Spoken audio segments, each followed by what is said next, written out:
Bismillahirrahmanirrahim. Assalamualaikum warahmatullahi wabarakatuh. Saya Muhammad Amirul Hazim dari kelas B9 dan hari ini saya akan bentangkan kursus PIMK 3263 iaitu pengajian, kurikulum dan pentadsiran pendidikan Islam. Dan tajuk yang saya akan bentang ialah cabaran IR 4.0 dalam kurikulum dan pentadsiran pendidikan Islam.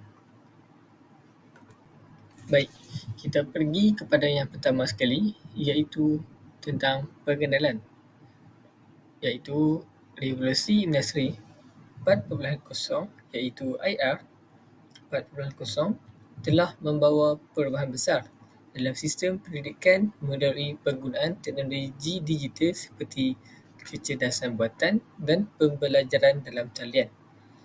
Dalam konteks pendidikan Islam, perubahan ini memberi cabaran kepada kurikulum dan pentadsiran untuk menyesuaikan kandungan serta kaedah penilaian agar selari dengan keperluan abad ke-21 tanpa mengabaikan yang nilai Islam. Guru bukan sahaja perlu menguasai teknologi, tetapi juga memastikan pembentukan akhlak ajar terus menjadi keutamaan. Oleh itu, penyesuaian yang seimbang antara kemajuan teknologi dan prinsip Islam amat penting bagi melahirkan generasi yang berilmu, berkemahiran dan berakhlak mulia.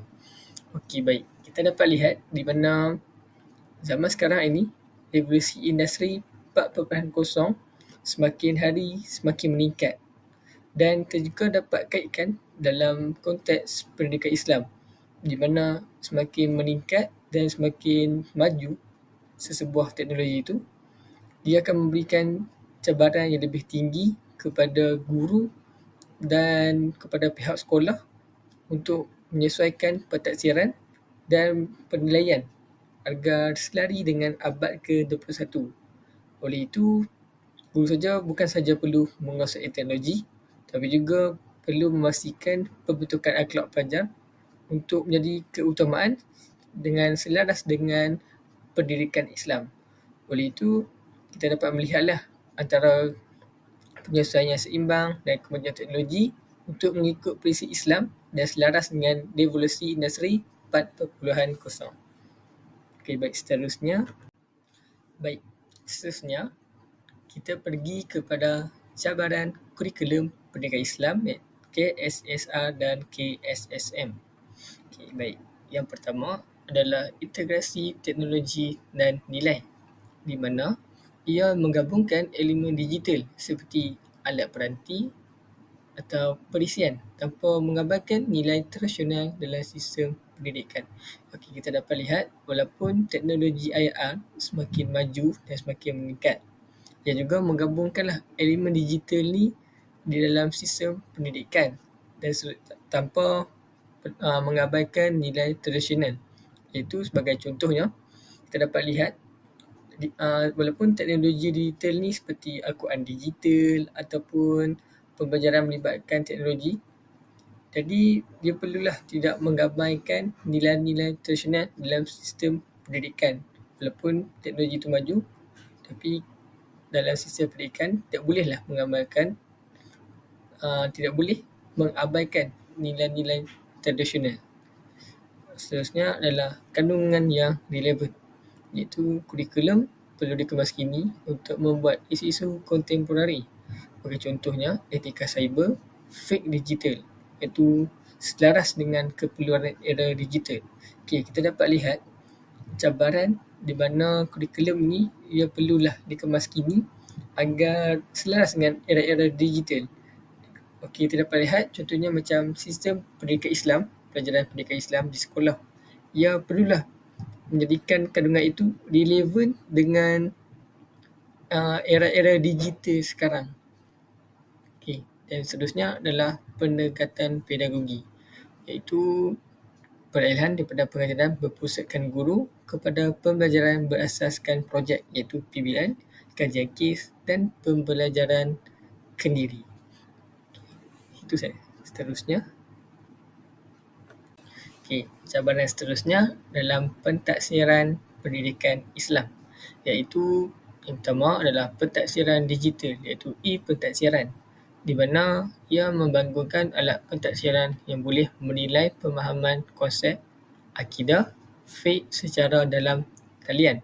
Iaitu terdapat lihat di mana cabaran dalam pentaksiran pendidikan Islam ni, di mana guru ni perlulah membangunkan alat pentaksiran secara digital yang boleh menilai pemahaman konsep seperti akidah, fiqh secara dalam online ataupun secara atas talian untuk selari dengan pentaksiran digital.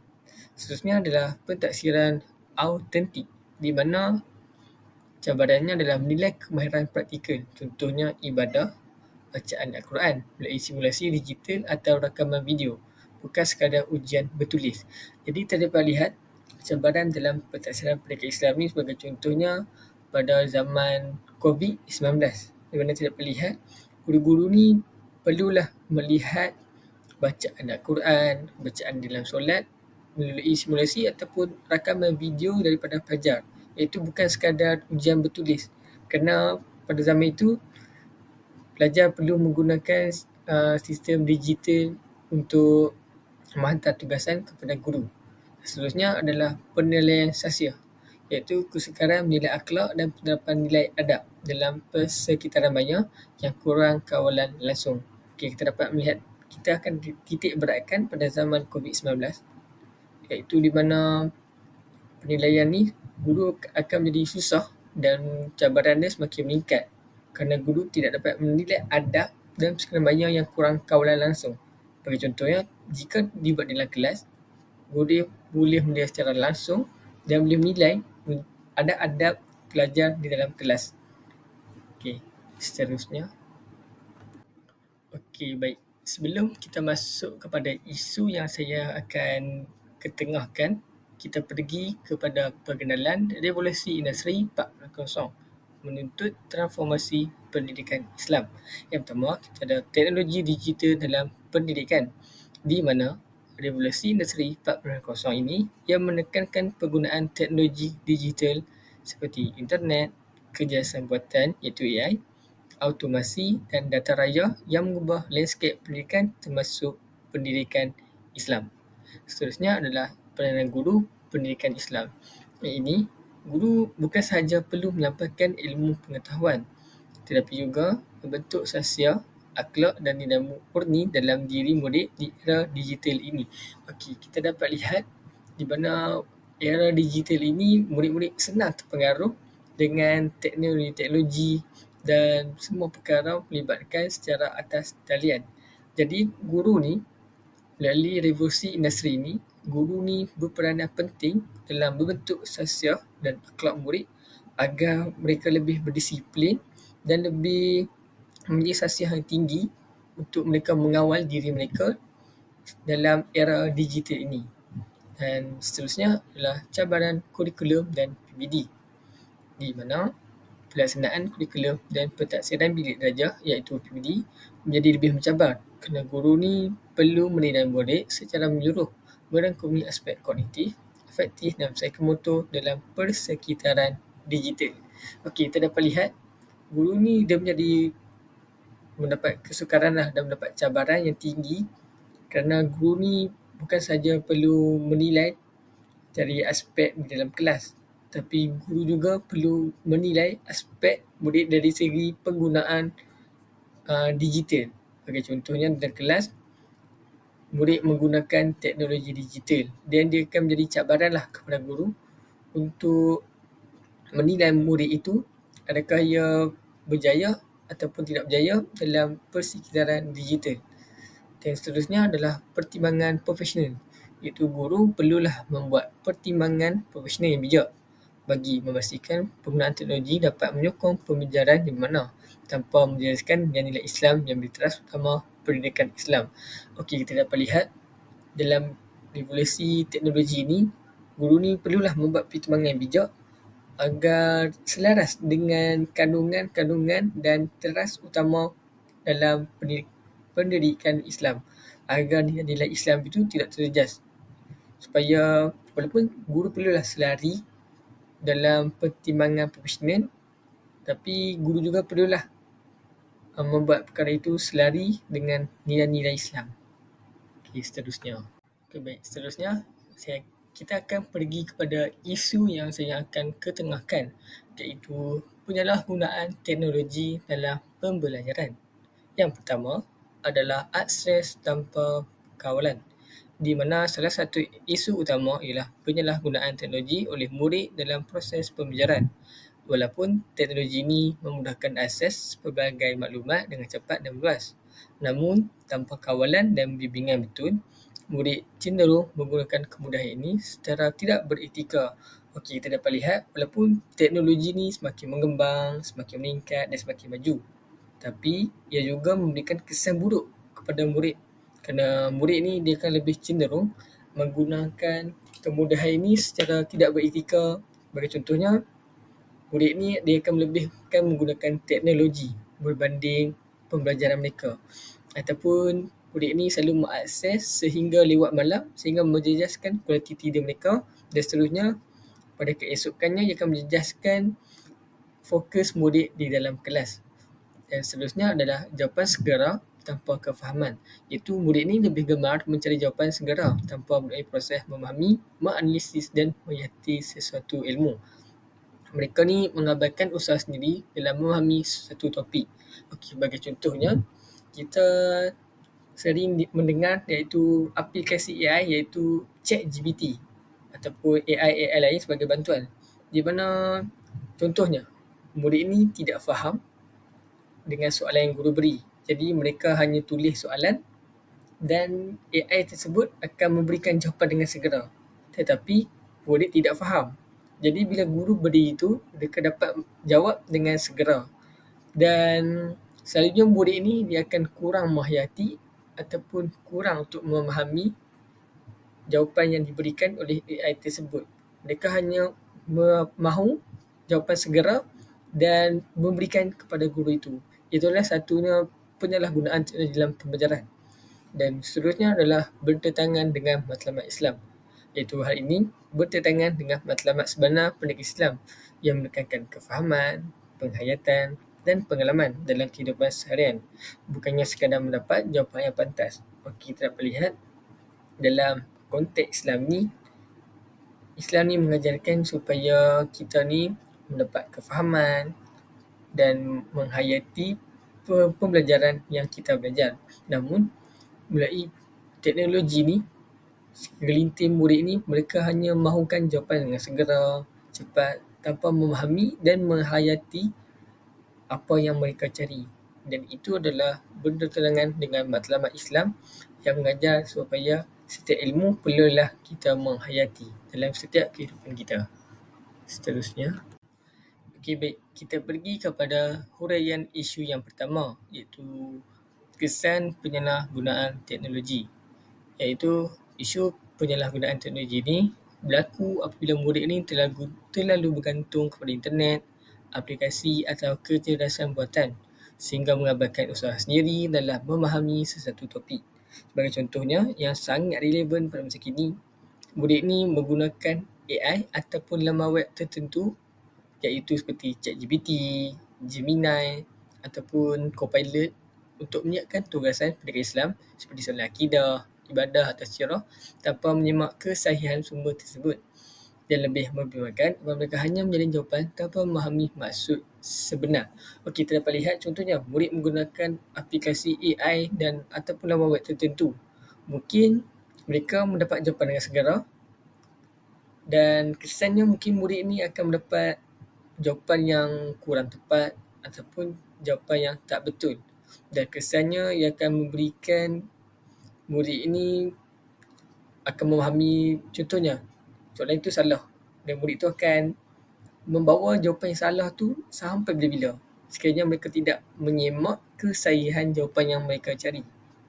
Dan kita akan pergi kepada yang pertama adalah kesan kepada murid, iaitu murid ini akan kurang berfikir secara kritis, lemah dalam penguasaan ilmu dan tidak mampu mengaplikasikan pengetahuan dalam kehidupan sebenar.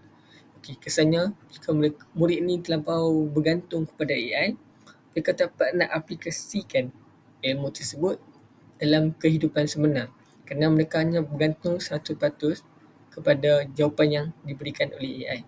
Dan kurang penghayatan ilmu akan menyebabkan murid ini lemah dalam penguasaan ilmu. Dan kesannya bukan kepada murid saja, ia akan kesan kepada guru. Iaitu guru ni akan menghadapi kesukaran untuk menilai tahap sebenar kefahaman murid, hasil kerja tidak mencerminkan kemampuan sebenar murid dan sukar membuat penilaian yang tepat dan adil. Kita dapat lihat contohnya. Sekiranya murid itu menyiapkan tugasan menggunakan AI. Jadi kesannya guru ni tak dapatlah mampu nak memberikan markah ataupun memberikan penilaian yang betul kerana hasil kerja itu tidak mencerminkan kemampuan sebenar murid. Bagi contohnya, sebab tu membuat kerja kemas. Tapi bila guru membuatkan soalan exam di dalam dewan, ia tidak mencerminkan kemampuan murid tersebut, sebab tu menyiapkan tugasan. Dan guru ni akan sukarlah untuk membuat penilaian tepat dan adil. Dan seterusnya adalah kesan kepada negara, iaitu lahirnya generasi yang kurang berkualiti dari segi pemikiran, lemah penghayatan nilai agama, dan impaknya akan memberikan impak negatif kepada pembinaan masyarakat yang berakhlak mulia. Iaitu mungkin negara kita akan mundur kerana banyak dari kalangan rakyat ni kurang menghayati ilmu yang mereka cari, dan semata-mata cari ilmu tu menggunakan AI ataupun laman web tanpa memahami maksud sebenar itu. Okey, seterusnya saya akan ketengahkan iaitu isu kekurangan kemahiran digital dalam kalangan guru. Okey, contohnya apabila guru ni kurang kemahiran digital, ia akan memberikan kesan kepada murid-murid dalam pembelajaran dalam bilik darjah. Kenapa saya cakap begitu? Yang pertama adalah kurang cerdah kepada teknologi. Itu isu lain yang tidak kurang penting ialah kekurangan kemahiran digital dalam kalangan guru untuk mengintegrasikan teknologi dalam pengajaran dan pentadbiran. Iaitu pasti terdapat segelintir guru yang kurang terdedah dan kurang yakin untuk menggunakan aplikasi digital dalam PDP. Okey, kita dapat lihat zaman sekarang ini adalah zaman AI dan zaman teknologi yang semakin moden. Jika guru ni kuranglah terdedah kepada teknologi, mereka akan kurang yakin ataupun masih menggunakan cara tradisional dalam pembelajaran, dan mereka ni kuranglah untuk menggunakan aplikasi digital dalam pengajaran mereka. Ini akan memberikan kesan kepada murid-murid di mana murid-murid kan sekarang selalu menggunakan AI ataupun laman web secara online. Jadi sekiranya guru ni kurang kemahiran, dia akan menjejaskanlah pembelajaran kepada murid-murid. Dan sebenarnya bergantung pada kaedah tradisional. Iaitu guru ni masih bergantung pada kaedah pengajaran tradisional seperti syarahan semata-mata tanpa menggunakan bahan bantu pengajaran yang interaktif seperti video, animasi atau simulasi. Kita dapat lihatlah murid ni di dalam kelas, mereka perlukan bahan-bahan seperti animasi ataupun video untuk menarik perhatian mereka. Tetapi melalui guru yang menggunakan kaedah tradisional ni mungkin akan menyebabkan murid ni kurang fokus dalam kelas ataupun murid cepat bosan. Dan seterusnya adalah pembelajaran kurang menarik. Iaitu hal ini menyebabkan proses pengajaran menjadi kurang menarik dan tidak memenuhi keperluan serta minat murid. Masa kini yang lebih cenderung kepada pembelajaran berasaskan teknologi. Kita dapat lihat guru ni bila mereka menggunakan kaedah tradisional, ini akan menyebabkanlah murid ni akan menjadi cepat bosan kerana proses pengajaran tu dia macam kurang menarik, kurang dapat perhatian daripada murid. Dan maklumlah, murid-murid sekarang ni lebih menggunakan teknologi kepada pembelajaran yang berasaskan teknologi dalam pembelajaran mereka. Jadi inilah isu yang kekurangan kemahiran digital dalam kalangan guru yang memberikan kesan yang agak besar dalam kalangan murid. Okey, baik. Selanjutnya kita akan pergi kepada huraian isu yang kedua, iaitu kesan kekurangan kemahiran digital guru.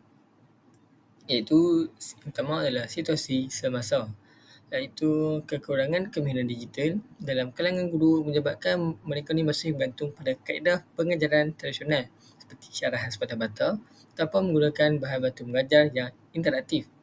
Sebagai contohnya, dalam konteks pendidikan Islam, topik sirah ataupun ibadah, guru hanya membaca buku teks tanpa menggunakan video, animasi atau simulasi yang boleh membantu murid memahami dengan lebih jelas dan menarik. Dan kesannya kepada murid iaitu mereka mudah berasa bosan, kurang fokus, tidak berminat untuk mendalami ilmu pendidikan Islam. Hal ini seterusnya menjejaskanlah pencapaian dan penghidupan mereka terhadap pembelajaran. Kita dapat lihatlah sekiranya guru ni kuranglah kepada digital dan masih menggunakan pengajaran tradisional, kesannya murid ni akan macam cepat bosan, kurang fokus dan murid ni akan kuranglah menghayati apa-apa ilmu yang disampaikan oleh guru mereka. Dan mungkin kesannya lagi, ia akan memberikan kesan kepada mereka punya suatu peperiksaan, result mereka punya peperiksaan mungkin akan merosot dan menjejaskan mereka punya keputusan peperiksaan. Dan kesan kepada guru juga, iaitu guru ni, mereka ni sukarlah mencapai objektif pembelajaran secara efektif dan mungkin dilihat kurang kreatif dalam penyampaian serta kurang profesional. Kita dapat lihatlah, sekiranya guru ni semata-mata menggunakan cara tradisional sahaja, guru ni objektif mereka tidak akan takkan tercapai kerana murid-murid ni kurang faham dalam kelas, kurang fokus dan setiap kali peperiksaan, keputusan murid-murid akan merosot. Dan kesannya bukan sahaja kepada murid dan guru, tapi kepada negara juga. Iaitu kedai ini yang akan menghalang usaha melahirkan generasi yang berkemahiran tinggi, celik teknologi dan mampu bersaing dalam dunia global yang semakin bercabar. Kita dapat lihat negara-negara maju seperti negara di Eropah ataupun negara Asia seperti Jepun banyak menggunakan teknologi dalam dunia global. Tapi sekiranya guru ni tidak menyerapkan kemahiran digital kepada murid-murid, kesannya generasi sekarang ni dia akan buta ataupun kurang celik terhadap teknologi dan tak mampu bersaing dalam dunia pendidikan yang menggunakan teknologi dalam dunia global. Seterusnya. Okey, melalui isu yang saya ketengahkan tadi, ia mempunyai cara-cara penyelesaian iaitu integrasi teknologi yang berkesan. Bagi mengatasi cabaran ini, guru perlulah mengambil langkah proaktif dengan meningkatkan kemahiran digital serta mengintegrasikan teknologi secara berkesan dalam PDP dan PBD. Yang pertama, guru ni boleh menjalani latihan profesional. Tu guru boleh menghadiri kursus, bingkil ataupun latihan profesional yang dianjurkan oleh pihak kementerian atau institusi pendidikan bagi meningkatkan kemahiran penggunaan teknologi. Okey, baik. Sekarang ni banyak guru-guru yang menghadiri kursus-kursus luar ataupun bingkil untuk meningkatkan mereka punya kemahiran teknologi. Jadi, bila mereka hadiri kursus ataupun bingkil, dia juga akan meningkatkanlah mereka punya prestasi dan kemahiran digital dan seterusnya mereka dapat terapkan ke dalam pembelajaran dalam bilik darjah. Dan kesannya dia akan memberikan murid tersebut dapat mudah untuk memahami teknologi digital dalam pembelajaran. Dan seterusnya, guru juga boleh melalui pembelajaran kendiri, iaitu guru juga boleh belajar secara kendiri melalui platform dalam talian seperti tutorial video dan komuniti pendidikan digital untuk sentiasa mengikuti perkembangan terkini. Okay, contohnya kita dapat lihat guru boleh mengakses ataupun mencari video-video di platform seperti TikTok, Instagram ataupun Facebook untuk belajar ataupun menambah ilmu mereka melalui menambah pengetahuan mereka tentang teknologi digital dan agar mereka ni sentiasa dapat mengikuti perkembangan terkini. Dan seterusnya adalah aplikasi interaktif. Guru ni boleh menggunakan aplikasi seperti Quizizz, Kahoot atau Google Classroom untuk menjalankan pentaksiran secara interaktif dan menarik minat murid. Contohnya, dalam pembelajaran ni, guru boleh menggunakan aplikasi seperti Quizizz ataupun kuis-kuis online, dan secara tak langsung dia akan dapat menarik minat murid kerana kuis-kuis tersebut mempunyai permainan dan dia akan memberikan murid ni lebih fokus dan cuba untuk memahami soalan-soalan yang diberikan secara dalam atas talian. Dan seterusnya adalah bimbingan etika, iaitu guru ni perlu membimbing murid tentang etika penggunaan teknologi seperti tidak menjadi bulat-bulat jawapan dan sentiasa menyemak kesahihan maklumat berdasarkan sumber yang dipercayai. Okey, melalui cara ini, cara penyelesaiannya, selepas murid menggunakan teknologi AI ataupun laman web dalam talian untuk mencari jawapan, guru tersebut bolehlah memberitahu kepada murid selepas siap mendapat jawapan, murid perlulah mencari jawapan tersebut supaya mereka faham apa jawapan yang mereka cari dan seterusnya mereka dapat menghayati jawapan tersebut dalam kehidupan mereka supaya mereka tidak menjalin bulat-bulat agar mereka sentiasa mendapat kesahihan dalam mereka punya maklumat dan maklumat yang berdasarkan sumber yang dipercayai.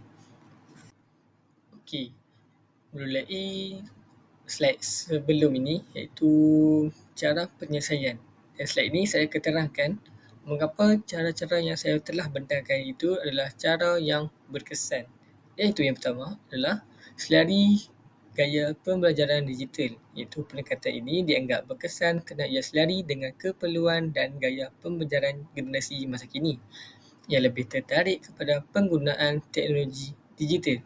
Okey, kita dapat lihat melalui cara yang saya telah bentangkan tadi, ia adalah gaya yang selari dengan pembelajaran digital, iaitu guru tidak menggunakan cara tradisional saja dalam pembelajaran, tapi guru juga perlulah memahami tentang teknologi supaya gaya pembelajaran ini selari dan tidak dianggap ketinggalan zaman supaya dapat menariklah minat murid dalam pembelajaran di dalam bilik darjah. Dan seterusnya, ia juga dapat meningkatkan minat murid. Apabila guru menggunakan kaedah interaktif dan moden, murid akan lebih berminat, fokus dan terlibat secara aktif dalam pembelajaran. Contohnya, guru ni menggunakan kuis, menggunakan aktiviti seperti membuat poster secara talian, menggunakan Canva. Secara tidak langsung, dia juga dapat menarik minat murid dan murid tersebut dia akan fokus dan melibatkan secara aktif dalam pembelajaran dalam bilik darjah. Dan murid juga akan seterusnya dapat menghayati apa yang mereka belajar di dalam pembelajaran yang disampaikan oleh guru. Dan seterusnya adalah bimbingan dan kawalan, iaitu bimbingan guru memastikan penggunaan teknologi yang tidak disalahgunakan dan sentiasa berada dalam landasan yang betul selaras dengan nilai Islam. Okey, kita dapat lihat walaupun teknologi sekarang ini memberikan kemudahan yang positif, namun ia juga memberikan kesan negatif kepada pelajar. Jadi, guru jugalah memberikan peranan agar memastikan penggunaan teknologi ini tidak disalahgunakan dan sentiasa berada di landasan yang selari dengan nilai Islam agar murid-murid tersebut tidak menggunakan teknologi yang melanggar syarat-syarat dan hukum-hukum dalam nilai Islam. Dan seterusnya adalah pentaksiran menyeluruh, iaitu penggunaan teknologi dalam PBD membolehkan guru menilai murid secara lebih pelbagai dan berterusan melalui aktiviti seperti kuis, pembentangan projek dan gambaran yang lebih tepat. Okay, kita dapat lihat ia melalui teknologi ini ia akan lebih berkesan kepada guru untuk menilai murid punya pembelajaran. Bagi contohnya, guru boleh menggunakan kuis ataupun Google Form yang membuat soalan dalam Google Form. Dan seterusnya, guru dapat menilai prestasi murid tersebut dengan lebih tepat dan lebih cepat. Okey, baik. Seterusnya adalah kesan penyelesaian ini kepada guru dan murid. Okey, kesan penyelesaian ini kepada murid yang pertama, menjadikan murid ni lebih aktif, kreatif dan berkeyakinan dalam pembelajaran. Dapat memahami isi pelajaran dengan lebih mendalam, mampu mengaitkan ilmu yang dipelajari dengan kehidupan seharian, lebih bertanggungjawab dalam menggunakan teknologi secara beretika selaras dengan nilai Islam. Okey, baik. Kita dapat lihat mulai kesan penyelesaian ini kepada murid. Murid ni dia akan lebih aktif lah dalam pembelajaran, iaitu murid akan lebih fokus, akan lebih memberikan tumpuan dalam pembelajaran kerana guru menggunakan kaedah yang menarik seperti kuis ataupun membuat poster secara talian agar menarik minat murid tersebut. Dan murid juga dapat memahami isi pelajaran dengan lebih dalam.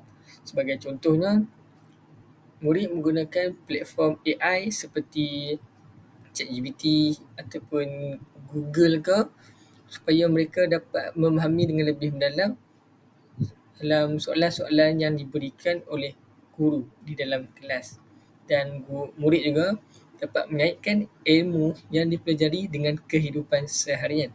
Sebagai contohnya, sekiranya murid tidak memahami soalan tersebut, murid boleh mencarinya secara dalam talian, dan murid juga dapat mengaitkan ilmu tersebut dalam kehidupan seharian bila mereka dapat memahami dan menghayati apa jawapan yang mereka cari di dalam talian.